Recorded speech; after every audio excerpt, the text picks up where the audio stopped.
నమస్తే. మళ్ళా మనం హిందీ క్లాస్ నేర్చుకుందామండి. మీకు చిన్న వర్డ్స్‌తో పాటు చిన్న చిన్న సెంటెన్స్ నేర్పిస్తున్నాను కదా! మీరు మరికొన్ని విషయాలు నేర్చుకుందాం. నా లెసన్ 20 కదండీ! మీరు 19 లెసన్స్ చూసారని అనుకుంటున్నాము. మీకు నచ్చినట్లయితే లైక్ చేయండి, షేర్ చేయండి, సబ్స్క్రైబ్ చేయండి. ఈరోజు మనం 20th లెసన్ నేర్చుకుందామండి. నాకు తెలుసు అని మీరు అన్నారనుకోండి హిందీలో ముజే పతా హై. ముజే పతా హై అంటే నాకు తెలుసు అని. वो ఆద్మీ ఆయా ముझे పతా హై. वो ఆద్మీ కౌన్ హై ముझे పతా హై అంటూ ఉంటాం చూసారా? దాన్ని మనం ముझे పతా హై అంటాం. నాకు తెలుసు. మై జాన్తా హూ. మై జాన్తా హూ అంటే నాకు తెలుసు అని. నాకు తెలీదు అని అనాలనుకోండి మై నహీ జాన్తా హూ. మై నహీ జాన్తా హూ అంటే నాకు తెలీదు అని. నాకు అంతా తెలుసు. ముझे సబ్ పతా హై. ముझे సబ్ పతా హై అంటే నాకు అంతా తెలుసు అని. నేను నమ్మను. నేను నమ్మను అంటే మై నహీ మాన్తా.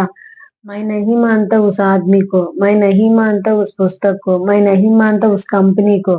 అట్లా అంటూ ఉంటాం చూసారండి. అప్పుడు ఈ వర్డ్‌ని మనం ఈ సెంటెన్స్ ని మనం ఉపయోగిస్తాం. నేను నమ్మను అంటే మై నహీ మాన్తా. మై నహీ మాన్తా అంటే నేను నమ్మను. ఏం జరుగుతుంది? క్యా హో రహా హై. క్యా హో రహా హై అంటే ఏం జరుగుతుంది అని.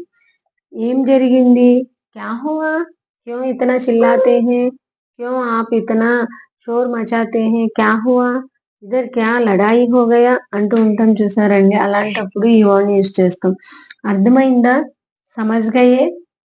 సమజ్ గయే అంటే అర్థమైందా అని. మై పాఠ్ పఢాయే నా ఆప్కో సమజ్ గయే.